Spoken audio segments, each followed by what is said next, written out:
Iran తెలివైనదైతే గనక తను చెయ్యాలి అనుకున్నది చేసుకోవచ్చు. కాకపోతే కొన్ని వ్యాఖ్యలు మానుకోవాలి. అది అసలు ఇంత గొడవ జరగడానికి కారణం ఏంటి? Death to Israel, death to America అంది. ఆ మాట అంటే వాళ్ళు చూస్తూ ఊరుకుంటారా? డెత్ టు ఇరాన్ తీసుకొచ్చారు.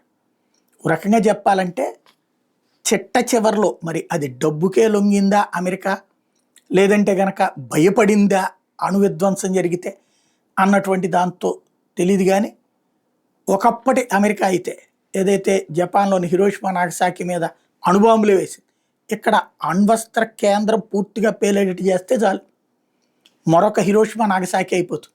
ఇరాన్ మొత్తం బూడిదే మిగులుతుంది. ఇరాన్తో పాటుగా పాకిస్తాన్ నాశనం అవుతుంది, ఆఫ్ఘనిస్తాన్ దెబ్బతింటుంది, ఆ పక్కన ఉన్నటువంటి కాబట్టి అన్నిటికి కూడా దెబ్బతినే పరిస్థితుంది. చివరిలో ఆగింది. అది చెయ్యాలనుకుంటే చేసేయగలరు. ఓన్లీ ఆ ఒక్క మానవతా దృక్పథంతో ఆగారు. ఇరాన్ ఇప్పటికైనా కొద్దిగా బుద్ధి తెచ్చుకుంటే బెటర్.